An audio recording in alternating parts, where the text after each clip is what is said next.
Hey everybody, we are Martin, Robert, and Francis, and this is Snakes and Otters, a pointless discussion of eternal questions. Get ready, we're about to live in your head rent-free. Hey everybody, welcome back to Snakes and Otters. Thanks for being with us every week.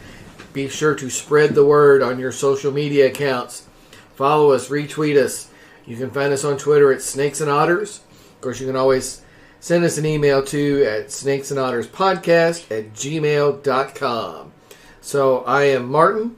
And I'm Robert. And I'm Francis. Welcome to episode 31. This is going to be fun. This is Christmas. Oh yes, 'tis Christmas in the air. So we wanted to do just something fun. This is our pop culture episode because this is fourth Friday of the month. And of course, when you're talking Christmas and you're talking people of our generation, it's all about the Christmas specials and the Christmas movies because TV is such a huge part of our lives. Absolutely, we grew up with it. So I think we're just going to kick out some Christmas shows and movies and why we love them. I got a huge list. Robert's list is a little shorter, but hey, we're gonna run them all. I like all of the ones on the list. It's just that you guys took all the ones before I came up with them. Snooze, you lose, brother. That's the way it goes sometimes. Yeah, because we all have a common experience here. Right. We're all the same age. We all have the same. Part of this is going to be nostalgia. You can't not do that. Yes. But there's so many people that did that, and for those who may be listening that are younger than us, early 50s. Your experience is colored by our experience because we were the trailblazers for... There was no such thing as Christmas specials before us. Well, before the people who made them for us. Well, that's correct. Yeah. I mean, they started in 1964. I mean, I was born the next year. Both you guys were right after that. As children, that was a big deal. There's 3 channels on TV. That's right. And you looked forward to this. Right, this was 3 channels to watch, period. Not 3 channels that happen to be showing the same thing at the same time. That's right. It was 3, period. That was it. HBO East and West. No, none of that stuff. It has 3 channels. And so we look forward to this all year long. You got to December and you begged Mom and Dad, we've got to watch Charlie Brown, we've got to watch Grinch, we've got to watch Rudolph. So, Santa Claus is coming to town. Santa Claus is coming to town. Yeah. So I want to kick off with one that I always loved, and that's Little Drummer Boy. Okay, because I wouldn't have picked that one.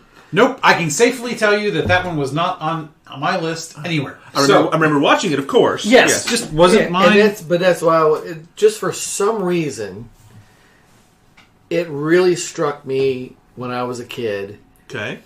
Of course, the story is he's, I think, an orphan and finds the Christ child in Bethlehem and plays his drum. Right. And the song is wonderful. Yeah. The episode, the TV special is based on the song that already existed. Yeah. And the song goes back a ways.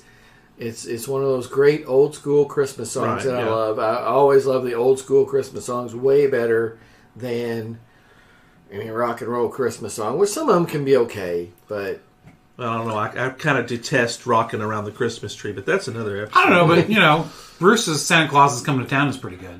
I'll give you that. Yeah. That's good. Yeah, but it's that Springsteen people. Bruce Springsteen. Look him up. He still is the boss. But I always love that one. It's this tale of this boy that's all alone in the world, and he finds this way to be special. From playing his drum. And which is all he can do. It's just I just remember it being very affecting and emotional for me as a little guy when I would watch it on TV. You think that's a universal? You got depth. Yeah. You think that's the thing? Because all children, in many respects, feel like, what is my contribution to the world? What am I going to be? Yeah. I don't think I fit in. I think everybody thinks that way at some point. At some point, yes. I think right. You think that's why that hooked you? I think so. So, yeah. Doing something that you just naturally know how to do all of a sudden becomes this something that rises to the level of being able to give back to your Creator. Yeah, it becomes an act of worship. That's exactly it. That's what I'm trying to find. We don't usually... You wouldn't expect us to go there in a pop culture fun episode, but, there goes that eternal question again. Yeah, we went right there, right from We the always start. find our way, yeah. But, one of the things, looking at the list of things that we've come up with, and maybe this is just because, again, it kind of plays, we tend to follow some similar themes from episode to episode. Yeah. So... And a lot of these Christmas ones, and not just because it's about the Christmas season, because not every one of these, very few, probably only the Charlie Brown and the Little Drummer Boy are really about something the reason religious. For the season. Yeah. Yeah, it's got it, yeah. But in just about everything we see, there's going to be some element of a universal truth to it. Whether it's a shared experience or a universal experience, or something that relates to the Creator. Right. Now, part of that's because it's what makes a good story. Right. There's also a lesson usually involved. There's a virtue that's being extolled. Yeah. And you don't see that as much in modern times. This was very deliberate. They're going to teach us to be good people as part of that. Yeah. And that's why we like these so much. That's why they've stood the test of time. That's why not just people our age, but our children will watch and say, that's pretty darn good. Little Drummer Boy, honestly, is probably one of the ones that sort of faded from commercial we don't television. See it as much. You don't see it as much. But it was special. It was about using your gifts in an uplifting way. But yeah, it probably is one of the more overtly religious ones that's out there. Yeah. Some are, most aren't. Yeah. Like I said, this one and the Charlie Brown are the only two that I can think of that are fairly overt. Yeah, well, this one even more so because you actually have the manger at Bethlehem. Right, but I mean, you've got Linus. Quoting scripture. Yeah, Gospel of St. Luke. That's pretty. So we're bringing it up. Let's just move right then into Charlie Brown. Well, yeah, because that's one of those that's your list. It is. It's the second one that was ever done. 1965. It was literally 3 months after I was born. And it has stayed with us all this time. It's not just us that loves this. It's people, everybody gets this one. Everybody remembers this one. Linus on stage saying that's what Christmas is all about, Charlie Brown. We get that. It's become part of our culture. And it's... Everybody remembers that, all the kids doing all the musical stuff on stage. But they also remember that tree.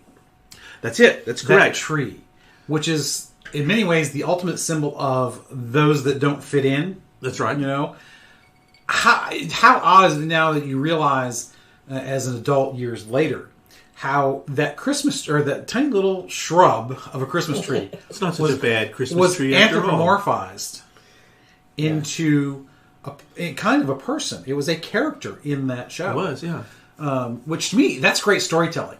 That's storytelling on multiple levels. Yeah, it's Charles Shultz. I mean, and Charles Shultz, he's a genius. He was, and he was actively discouraged from having these religious elements in there. They're saying nobody wants to see that, and yet at its its original broadcast was very well received, but they didn't run it again until like '68, and it was like the largest viewing audience of all year when that came back again because people really resonated. That whole religious theme message. Yeah. Nobody else is doing that. Yeah.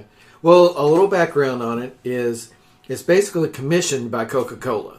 Right. They want to sponsor a show. Right. Yeah, it's back when that was done. Yeah. Well, because most of those Charlie Brown specials early on had a sponsor, Coca-Cola and Dolly Madison. Yeah. Yes, Dolly Madison. And it was, they approach, I think it's Lee Mendelsohn, and the creative group there, with Charles Shultz. Peanuts is taking off in the comic strips, and they're like, okay, well, let's do that. But you're right. Shultz put that in, and he put it in a way that they couldn't cut it.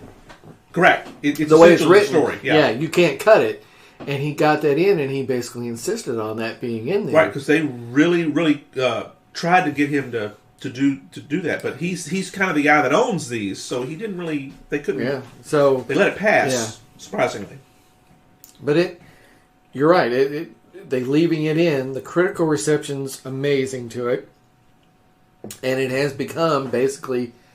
I mean, it's not the first, but I called it kind of the granddaddy. It is, yeah. It's the second. Rudolph is actually first, but it is one of the first. It's really there was no such thing as Christmas specials until Rudolph, and then which could have been a one-off. Well, think about it. TV's only 10 years old.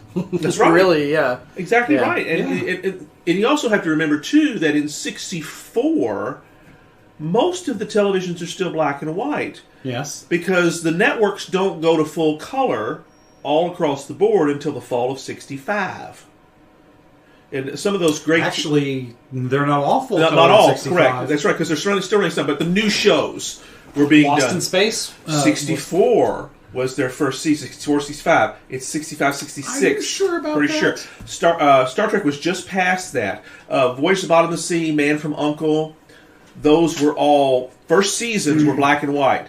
Second seasons were color, because it's the fall of '65 is when they said, well, that's why, not to go off on a tangent, but Voyage to the Bottom of the Sea puts on these magnificent color uniforms for these guys, because they want, everybody's buying color TVs. Right. They're broadcasting color. Let's do that. That's why the second and third season of Lost in Space has these amazing color palettes for the costumes. Actually, the costumes were very colorful in the first season. You just couldn't tell. That's right. Exactly. Yeah. But not to segue, but Bewitched, did it start there? Because at least one season was in black and white. That's right. It's the same. It's exactly that same time. I was thinking it was later, but fall '65 is when it started. Now, if there was an outlier, I could be proven wrong, but most of them went color fall of '65.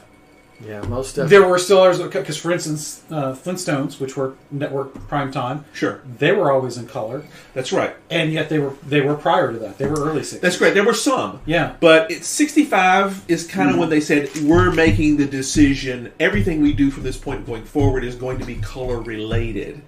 Well, and I'm sure cartoons and these animated. That probably looked like a good thing to do then. Sure, because you get the bright color palette. Oh, you betcha. Yeah. Because Rudolph is in '64. There's lots of black and white TV still out there. Yeah.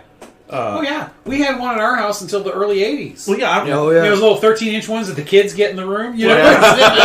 the TV that we had when I was small, that I saw the third season. I was probably 4 years old, but I do remember the third season of Star Trek. It was broadcast. It was on a black and white TV. And it was like 70, 71 when we got our first color. Mm-hmm. And that's when we started watching the reruns in color. But of course, one of the reasons that their uniforms were colored the way they were is because they show up great on a color TV. Yep. They sold a lot. It's the network working with the television manufacturers to sell color TVs. Yeah, that's kind of the intention here. Well, it also makes you stand out from other things. You know, it's marketing too. Wow, we are really getting off the topic here. So Christmas specials, back to Christmas. But they were intended with that because it's one of the reasons they rose at the time they did is because you've now got a venue. Well, and contrary to what we think today, the whole thing with we call it nerd culture today, with a lot of animation and comic book stuff being popular. But it's always been that way. Yeah, I mentioned the Flintstones, which had their own Christmas special at one point.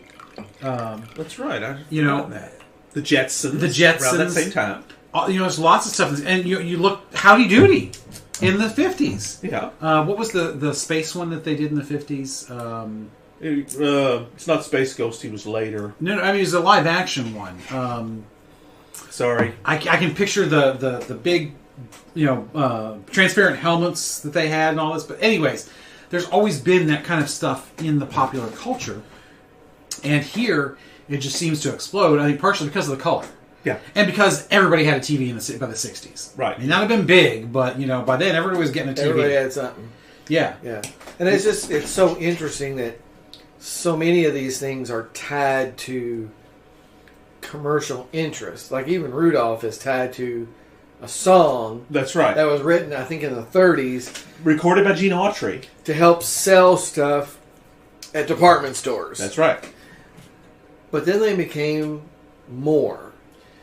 And they became their own cultural touchstones. Yeah. Which television could play on. What's the genius of the guys who created them? Like Charles Shultz, and Rankin Bass, which did so many of those. All the stop action ones are which is kind of unheard of. There's nobody else doing this stuff. That's the only. They were the DreamWorks of the day. They were. I mean, exactly. Really. Or the Pixars. This is before this stuff was being done.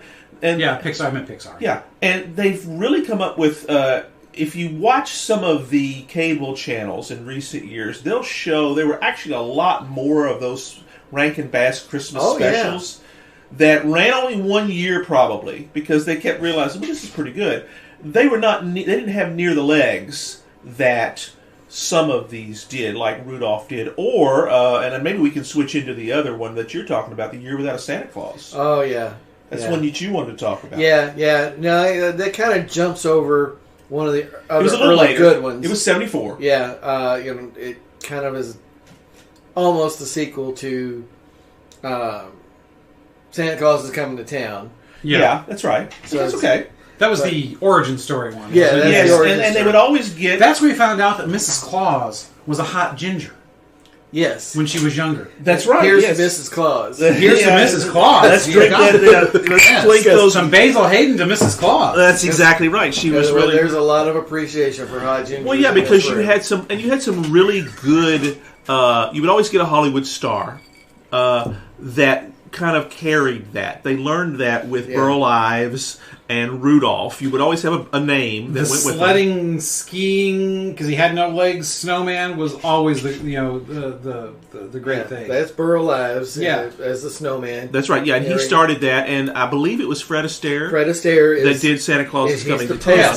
Because these guys these are singers and movie stars that kind of go with that. And it was Mickey Rooney and Shirley Booth in The Year Without Santa Claus. And Dick Eat, Shawn. Papa, eat. Nobody wants a skinny Santa. Amen. Yeah. Dick Shawn as the cold miser. Yeah, that's right. Snow miser. Oh. Snow miser. That's right. Mrs. Robert loves the heat miser and the cold miser. Yes. They were so amazingly good. I mean, me and my sisters would sing this. Oh, yeah. Constantly were small. And the put one foot in front of the other, and the Meister Burgermeister. Yeah. And it's a difficult responsibility. All of that stuff from those shows. We do them all the time. Love them. Love them. What's really good about this is we would do this, even though we saw them only once a year. Oh, yeah. By the time we've seen it a second time, we have them memorized.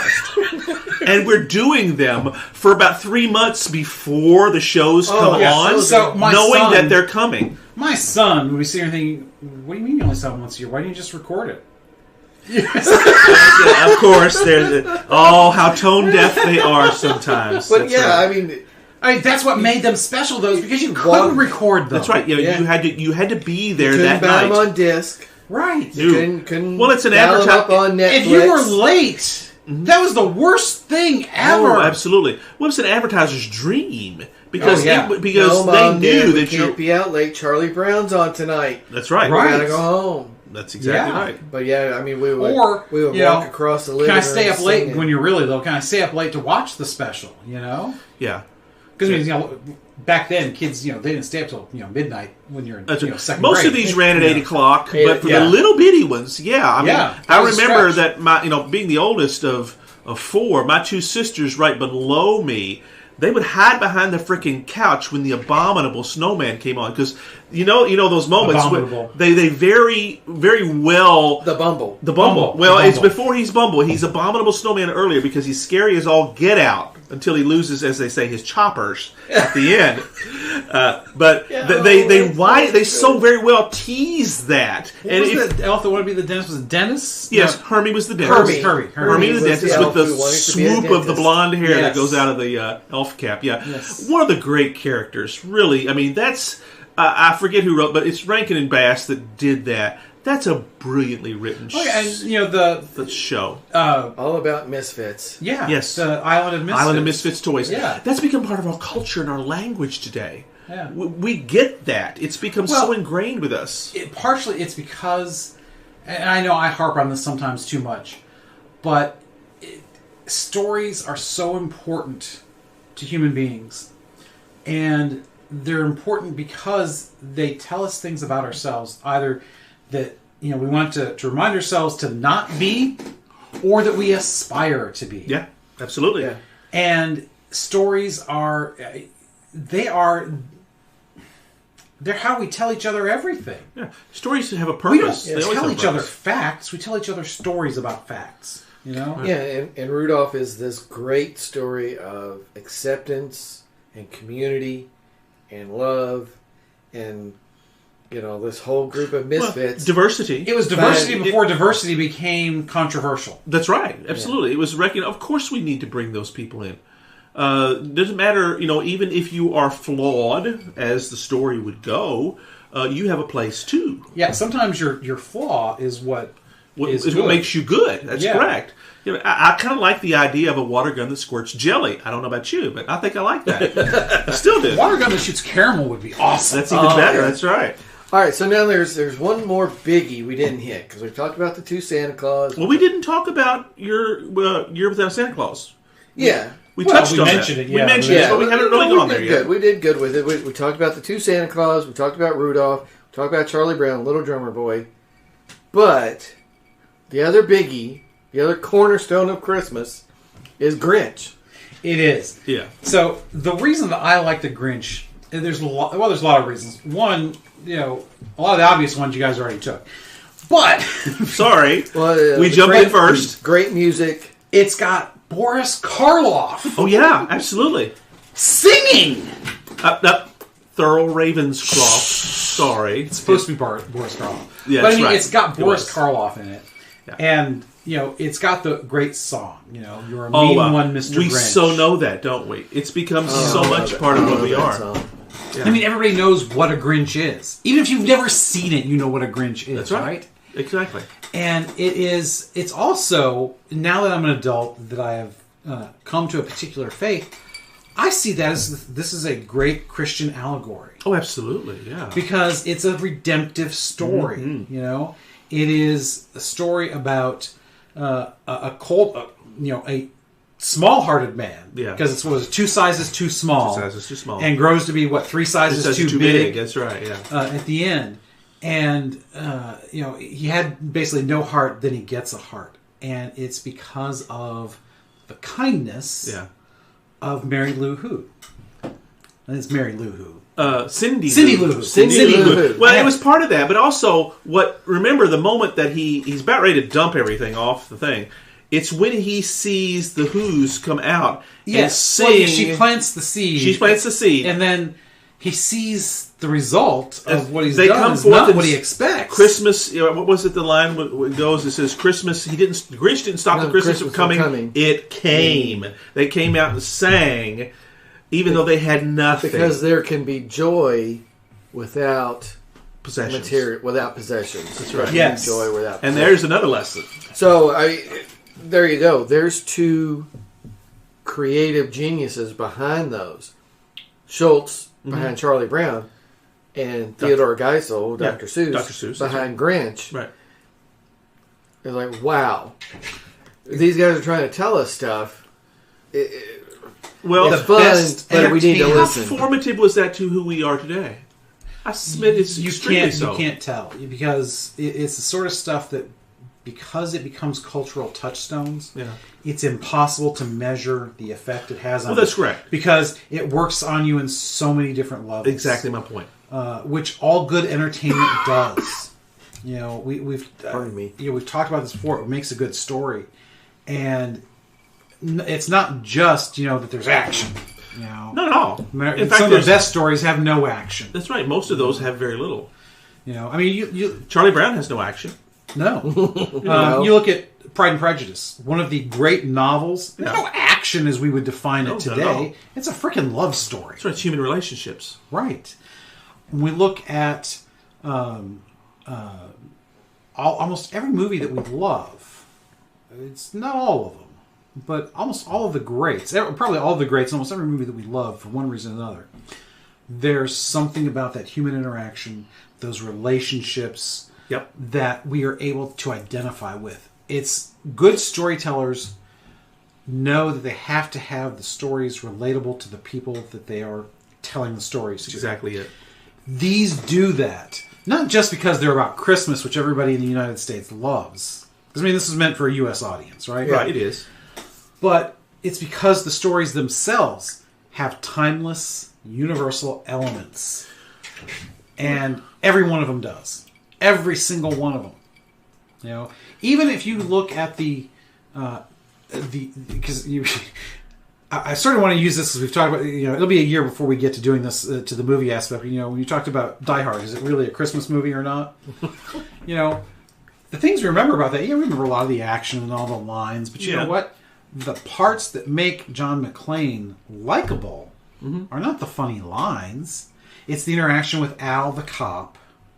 That's right. His wife, even the interaction with Hans Gruber. That's right, Hans Gruber. You know, where he's where they're trading jabs. Yeah, in Argyle, yes. That's right, Clay, Bill Clay. You know, when they're up there talking back and forth. It's a human interaction story. And all of that stuff, even though it's an action thriller, that stuff gets boring if you can't relate to the guys in them. And, you know, these Christmas movies, they are eminently relatable. Whether it's the drummer boy or the dog that's pulling the sled in the Grinch. Oh, I love that dog. Max. There you go. That's right. Max is a great character. That's right. He speaks nothing, of course. He says not He says not a single word because he's a dog. Yeah, that's right. But he loves his master. Yeah. I mean, that's something that comes clear. Even though he's a son of a bitch. That's right. Yeah, he's the Of course, that's a dog. Well, dogs love everybody. That's Dogs right. love everybody. Even the most unlovable character of all, the Grinch himself, before his conversion, Max still loves him. That's how you know he can be converted. Because if a dog doesn't love you, you're going to hell. Well, profound, sir. We don't deserve dogs. We don't. You know, the old saying, I aspire to be the kind of person my dog thinks I am. Yeah. You know? Yeah. You're right, but it's these characters, again, stories of redemption, stories of community and love, and finding a way to use your gifts. You know, these are all great stuff. Even Year Without a Santa Claus, it's about a man who has lost hope. Right. And how do you restore it? And how do you restore it? That's right.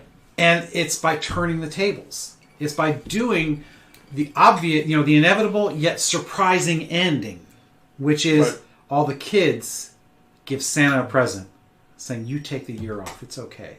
That's right. That's when the whole movie turns. Yeah, because Santa Claus it's his conversion. Yeah, because he converts from someone who doesn't care anymore, right, to someone who is re-energized. He's jaded. That's correct. He's saved by grace. And the heathen says this. Fist bumps. Oh wow! Yes, exactly well, right. See, when you combine good Basil Hayden bourbon and eggnog cake rolls by Little Debbie, you get some pretty amazing shit. Well, that's you do, but you know, you nailed that because when you think about it, that's exactly he was converted by a free gift of love. That's it. That's what we're talking about. There is no better definition of grace. This is deep shit for cartoons. It is. Why do you think they have survived and thrived? Because otherwise other ones fall by the wayside. That's right. These ones, one of the reasons we picked the ones we picked is because they have universal appeal. They stood the test of time. It's not just still in our hearts. Well, it's true, but we could have been, you know, everybody else would go, "Huh? What's that?" Most everybody knows every one of these things we've mentioned. They've all heard of them. They've probably seen them many times. Right. The things that move people are the things that speak to our humanity. Mm-hmm. So we've talked about the stuff that, you know, the conversion, the humanity, you know, the belonging and the contributing your gifts and what have you. So just to show you that it's not all about that mushy, you know, touchy-feely kind of stuff. Right. About stuff that moves you, stuff that stays with everybody. There are people that have never seen it, but they know the line, "My God, as God is my witness, I thought turkeys could fly." Oh, you went there. Oh, wow, that's right. I hadn't forgotten. Yes, that's correct. That moves us because it's so absurd that everybody finds it funny. They've never heard of WKRP in Cincinnati. Right, but they know that line. That's right. Now, nowadays, everybody that knows the line has probably already watched it on YouTube. Yes, because it is... But there was a time when there were so many people that didn't have access to YouTube, obviously, still knew that line, even though they'd never seen WKRP in Cincinnati. They didn't get the context, but they knew the line. It became one of those cultural stories. That's right. And that's what these are. Yeah, right. It's kind of two ends of that spectrum, right? Yeah. But it's the same thing. They touch us. They touch us in our heads and our hearts. Yeah. And sometimes they just touch us in our funny bone better than just anything else. Yeah. I mean, sometimes absurdism stays with us. Well, when the writing is brilliant, gentlemen, it stays with us. I mean, we will always hear that Gordon jump in our heads. As God is my witness. I thought turkeys could fly. Yeah. And of course, with all the inhumanity that Les in case Nessman. you've just tuned in, the Pinedale Shopping Center has just been bombed with live turkeys. That's right. See, it's Howard Hesseman could not have done anything after that line. He'd still be basically. It would have been the best thing. He could have retired on a high note. Yeah. Then there's the part about when Les is telling the story about what happened. Well, then something weird happened, and where he's like, something weird happened. That's right. Yes. The turkeys got as if they were organized. It's like they mounted a counterattack. the brilliance of the writing, I tell you, it's just that's humor, and that's humor. Technically, that's a Thanksgiving story. That's right. But between Thanksgiving and Christmas, everybody talks about that. That's right. It's kind of a Christmas story. Love it. But I just had to bring that up because it's the opposite end of that spectrum. Mm-hmm. I know. I showed that to my children for the first time, and they were kind of like, "Huh, what?" Yeah. And then all of a sudden they started getting it, and you realize, "Oh my God, this is absolutely one of the greatest comedic moments ever filmed." It is. It is absolutely the most. You couldn't stop hee-hawing. Yeah. Even today, I could. Because it does build a little bit slowly. Yes. YouTube gets the piece. That's really all you need, and that's the kind of thing I show to my nieces and nephews who are in their 8 and 10, and they kind of all of a sudden, next thing you know, they're gut busting it because it's so funny. Even the smallest of us get it because it's got that humor that goes with it. Some of the best comedic acting on that show was in that episode. Yeah. The guy that played Les, I can't remember his name. William Sand? No, excuse me. That's Daryl. I was about to say William Sanderson. That's not right. It's close to that, though. I'm so sorry. Anyways, the guy who plays Les, that whole thing, telling the story about the turkey counterattack and everything, it was just some of the best comedic timing you'll see. And it's filmed in front of a live audience. Can you imagine sitting there in the live audience? Well, in the 70s, that was the common way of doing things. Yeah. I mean, All in the Family did it, Sanford and Son did it, so many of these other shows. Some shows did not. Like, if you ever watch I Love Lucy, you can hear the same laugh track over and over. Yeah. Because you hear, there's one, it's like somebody says, uh-oh, one time.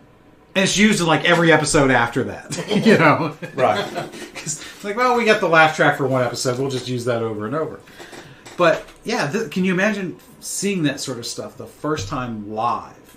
It just boggles the imagination. I would imagine the audience for that episode probably felt like they couldn't breathe. They were laughing so hard because to see that live in front of you would have been just.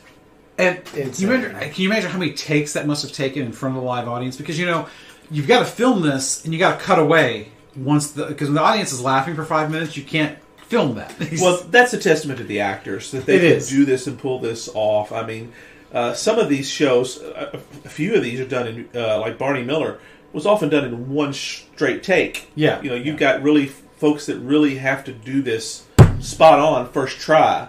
And that's a testament to the great great techniques. Yeah, but again, it's all good stories. Yeah, that's why we kept with it. That's why, and that's kind of what we want to end on more than anything else. Is if you haven't watched these, I would be surprised, but maybe you haven't watched them lately.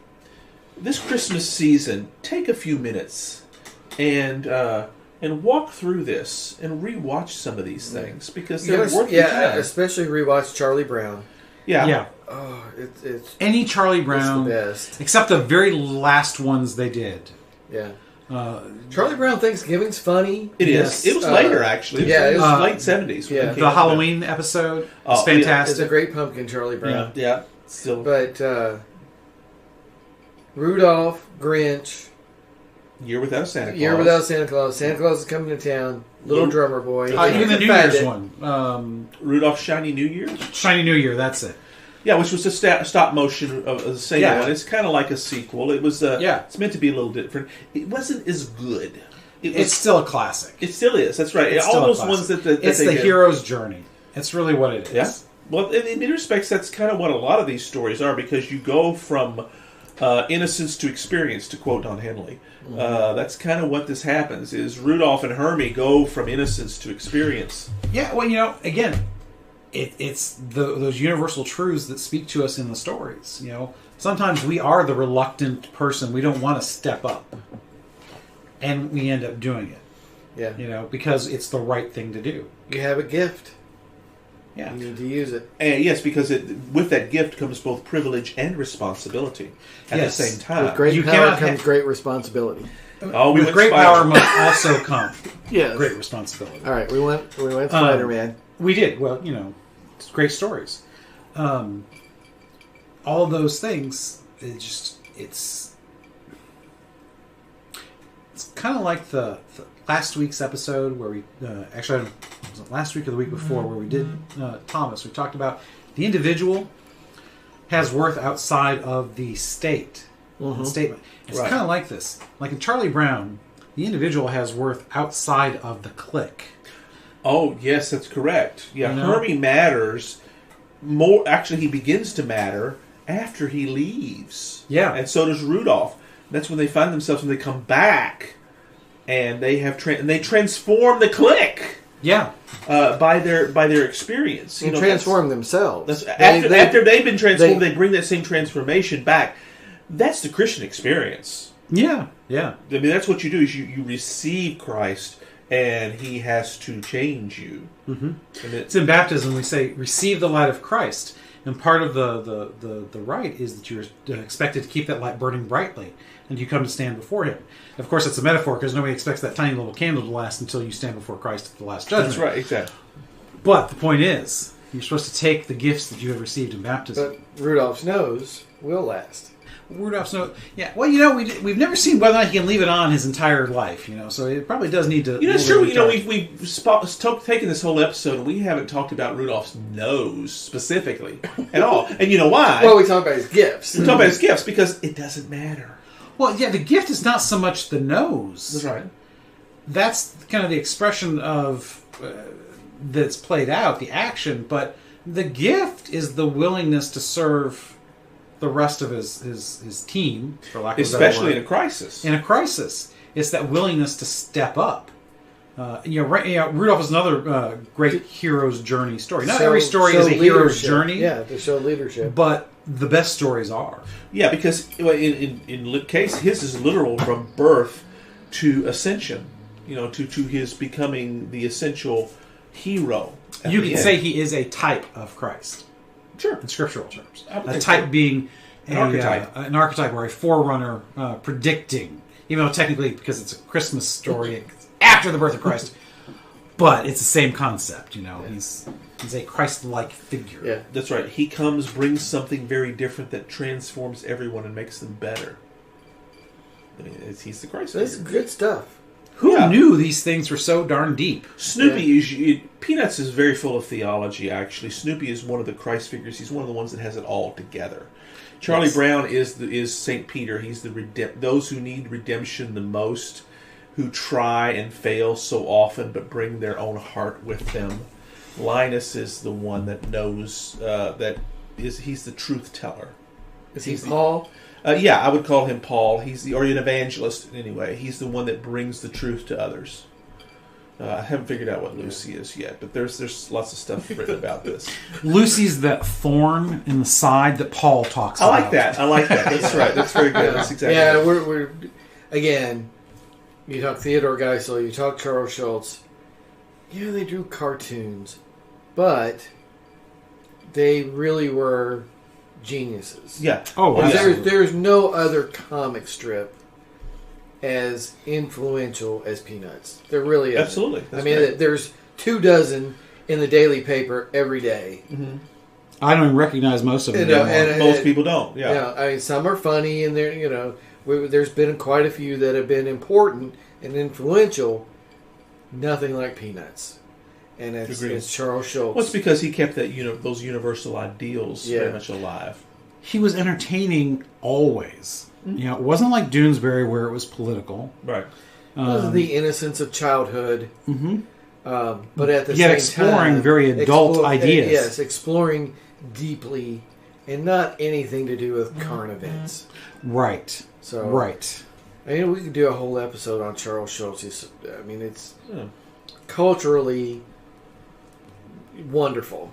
Yes. Is I think the right national word. treasure. Yeah. May he rest in peace, by the way. Yes. Yeah. That's right.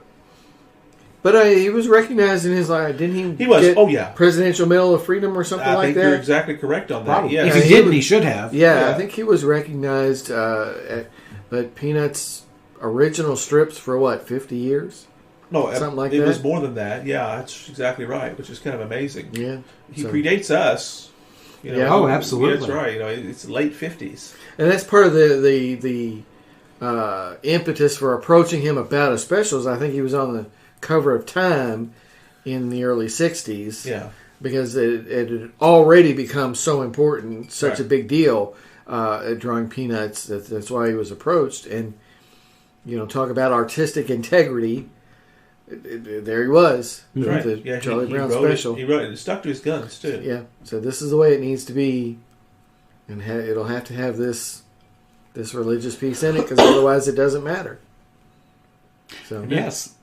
And, that's something that we, as a society, not we as a threesome here, we lose far too often. Whatever religious holiday you are celebrating this time of year, there is a bigger than yourself reason for it. Yes. Whether it's Hanukkah or Christmas or whatever. Right. So when we focus on consumerism, we lose sight of that. And, the funny part is, we all know that. Almost everybody even laments that. That's right, yeah. Except the retailers. They're pretty happy with it. Yeah. But even privately, I got to think at least some of them are like, man, this is just awful. Is this all there is? Is there nothing more? Yes. Which, of course, is the question that sometimes they itself. ask that, but they mean something else. That's right. Yeah. Yeah. They open up the cash registers. Is this all there is? But, like you were saying, without, not to be cliched, I think you said it earlier, the reason for the season, whatever your particular season is, it's meaningless. It's hard to have a cultural discussion. It's hard to have a culture without universal truths that are shared. That's right.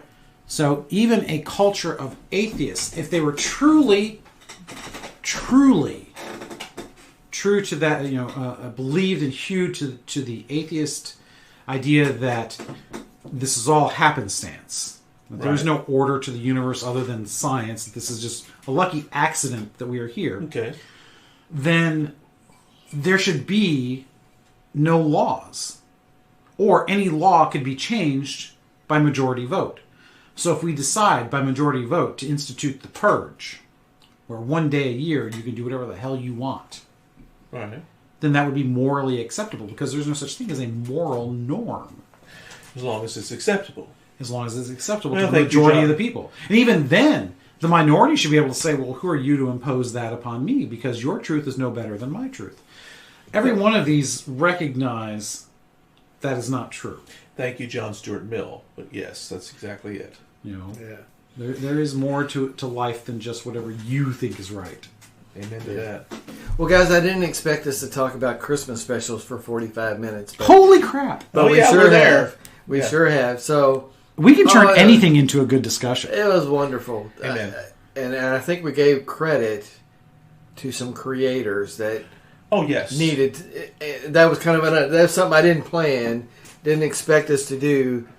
Well, yeah, but that was great stuff to give credit to those creators. Because there's a reason that this wanes after a period.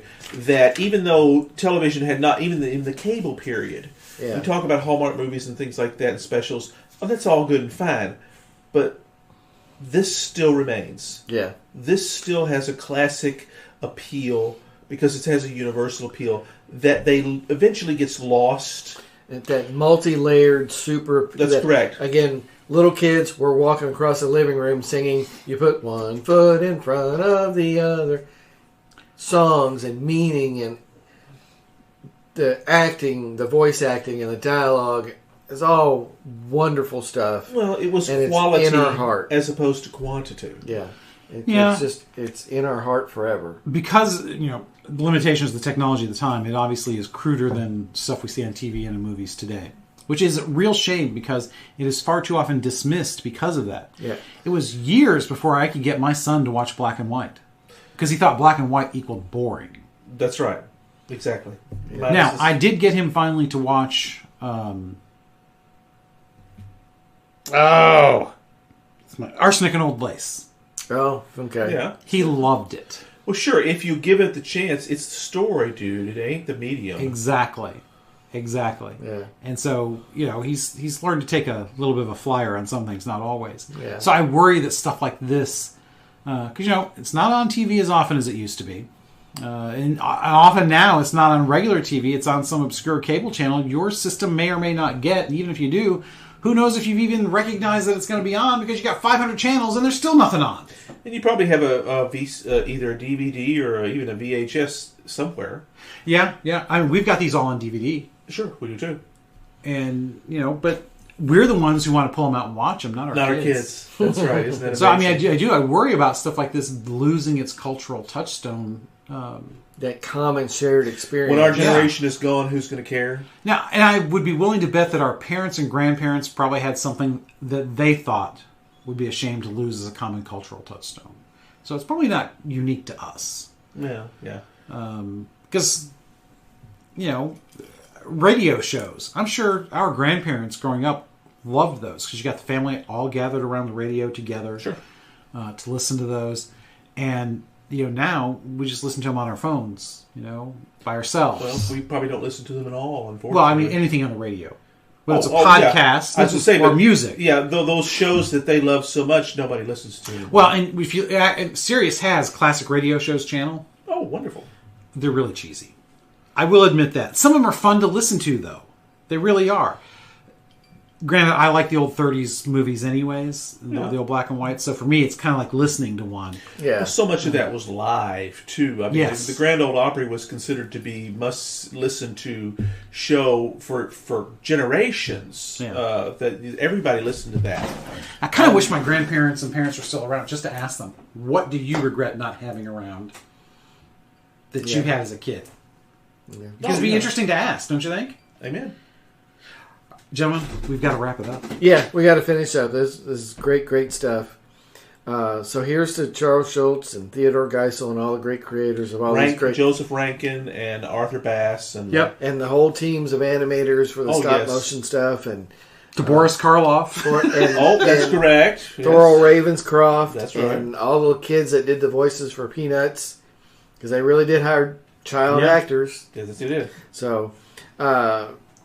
that was awesome stuff for episode 31. Merry Christmas, everybody. Merry Christmas. Merry Christmas. So thanks for being with us here every week at Snakes and Otters. New episodes every Friday. Be sure to spread the word on your own social media accounts and follow us and retweet us. Find us on Twitter at Snakes and Otters. And when you share our messages and our podcasts on your social media, let them know that they can find us on Podbean, Spotify, Stitcher, and iHeartRadio. Just search Snakes and Otters to listen. And you can always send us an email at snakesandotterspodcast@gmail.com. I'm Martin. And I'm Robert. And I'm Francis. Thanks for joining us. This has been Snakes and Otters. Thanks for letting us into your head. We plan to live there rent-free for a long, long time.